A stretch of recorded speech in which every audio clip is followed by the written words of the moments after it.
ഇന്ന് തന്നെ ഡൗൺലോഡ് ചെയ്യൂ. കാണൂ നിങ്ങളുടെ ഫേവറേറ്റ് ഷോസ്. നമ്മളൊക്കെ ദൈവത്തിന്റെ കളിപ്പാവകളാ. വലിയ വലിയ ആൾക്കാരെയൊക്കെ നോക്കിയും അനുഗ്രഹിച്ചും ഒക്കെ ക്ഷീണിക്കുമ്പോ ദൈവത്തിന് തട്ടിക്കളിക്കാനുള്ള കളിപ്പാവകളാ. മോളകത്തേക്ക് പോ. ഞാൻ ആദ്യം ചെയ്യുന്നത് എന്താണെന്നറിയോ?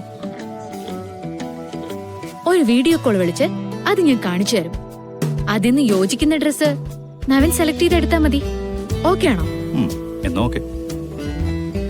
ആ പിന്നെ ലിസ്റ്റിൽ പെടാത്ത ഒരു ചടങ്ങും കൂടി ഞാൻ നടത്തും കേട്ടോ.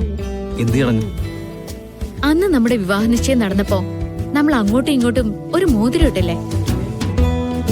പക്ഷേ അന്നിട്ട് മോതിരത്തിനൊരു കുഴപ്പമുണ്ടായിരുന്നു. എന്തു കുഴപ്പം?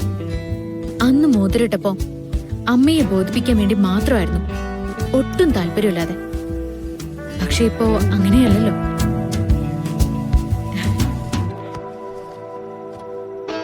നവീൻ നന്ദഗോപാൽ വർമ്മയെ എനിക്ക് ഒരുപാട് ഇഷ്ടല്ലേ.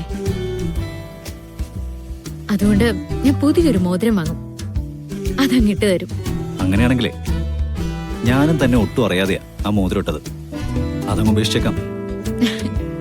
ഇപ്പൊ എനിക്ക് നന്നായിട്ട് അറിയാവുന്ന ഗാഥാ ശ്രീനിവാസനെ ഞാനും ഒരു മോതിരം ഇട്ട് തരാം. ഓക്കെ. അപ്പൊ അങ്ങനെ ആരും അറിയാതെ നമ്മുടെ രണ്ടാമത്തെ മോതിരം മാറ്റം. അതിലൊരു ത്രില്ലുണ്ട് കേട്ടോ. എന്നാ പിന്നെ ഓക്കേടോ, നാളെ കാണാം. Good night. Good night.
ചേച്ചി കഴിക്കുന്നില്ലേ?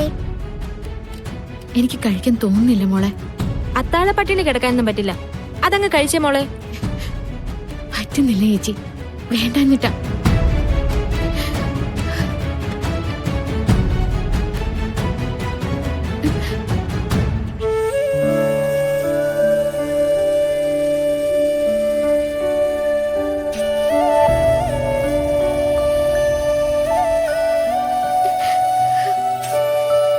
ഒരു കാര്യം ഞാൻ വളരെ വ്യക്തമായിട്ട് പറയാം. തങ്കത്തിന്റെ ഓപ്പറേഷൻ എത്രയും വേഗം നടത്തിയില്ലെങ്കിൽ അത് അവരുടെ ജീവൻ ആപത്താണ്.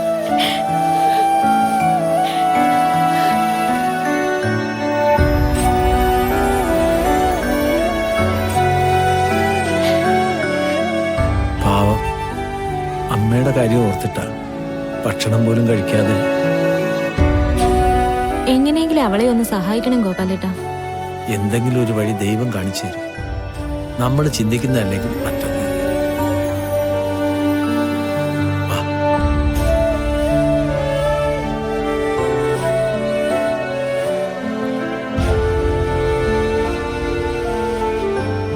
മോളെ കൃഷ്ണ,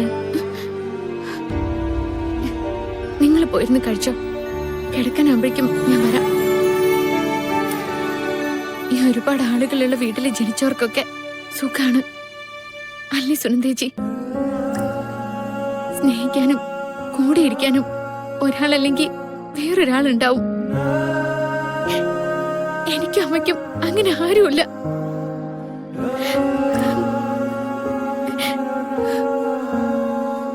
അമ്മയ്ക്കൊരു സങ്കടം വന്നാല് എന്നെ പിടിച്ചടുത്തിരുത്തും.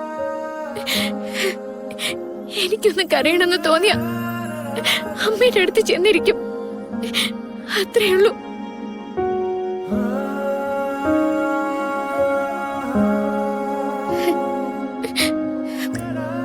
മുതൽ പ്രാർത്ഥന മുടക്കിയിട്ടില്ല, ദൈവങ്ങൾക്കുള്ള തിരി മുടക്കിയിട്ടില്ല, ഒരു കള്ളത്തരം ചെയ്തിട്ടില്ല, അന്യന്റെ മുതൽ ഒന്നും ആഗ്രഹിച്ചിട്ടുമില്ല. പക്ഷെ തങ്കത്തിനും മോൾക്കും ദൈവത്തിന്റെ അനുഗ്രഹമില്ല. ശാപാണെങ്കിൽ തല നിറച്ചുകൊണ്ട്.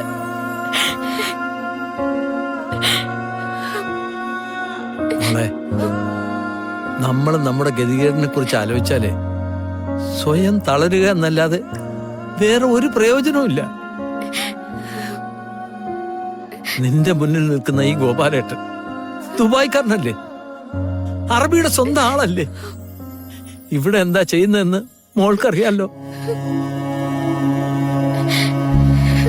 നമ്മളൊക്കെ ദൈവത്തിന്റെ കളിപ്പാവകളാ. വലിയ വലിയ ആൾക്കാരെയൊക്കെ നോക്കിയും അനുഗ്രഹിച്ചും ഒക്കെ ക്ഷീണിക്കുമ്പോ ദൈവത്തിന് തട്ടിക്കളിക്കാനുള്ള കളിപ്പാവകളാ. മോളകത്തേക്ക് പോ. 2 ദിവസം കഴിഞ്ഞ തിരിച്ചു പോവല്ലോ, പ്രതീക്ഷയുടെ ഭാരമൊക്കെ കളഞ്ഞിട്ട് അല്ലേ?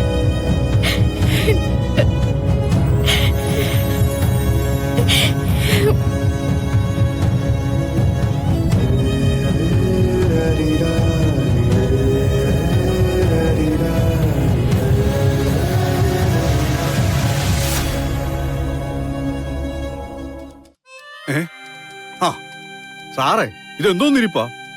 എല്ലാരും അവിടെ പോകാൻ വേണ്ടി റെഡിയായി നിൽക്കുവാന്നേ. വരാടോ, ഞാനൊന്ന് കംപ്ലീറ്റ് ചെയ്തോട്ടെ.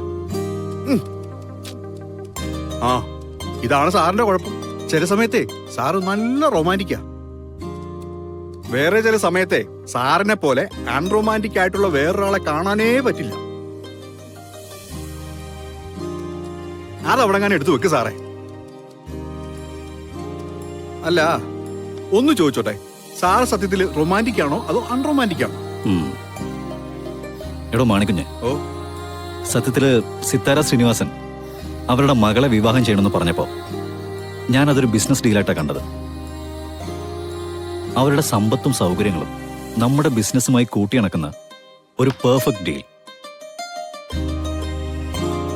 പക്ഷേ കുറച്ചുനാൾ കടന്നുപോയപ്പോ ചില സമയത്ത് ഗാഥയോട് എനിക്കൊരു സ്പെഷ്യൽ കണക്ഷൻ തോന്നി.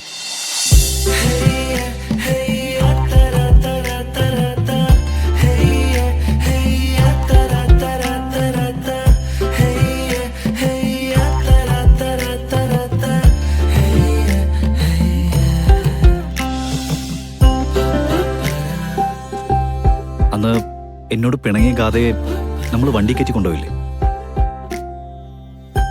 അന്ന് അയാളോടൊപ്പം ഞാൻ ഐസ്ക്രീം കഴിച്ചില്ലേ? ആ സമയത്തൊക്കെ ഞാൻ എന്താ പറയാ, എടോ താൻ പറഞ്ഞതുപോലെ ഫുള്ള് റൊമാൻറ്റിക് ആയിരുന്നു. ഈ കോളേജിലേക്ക് എത്തുന്ന സമയം തനി കാമുകനായിട്ട് നടക്കുന്ന ഒരു അവസ്ഥയില്ലേ, അത്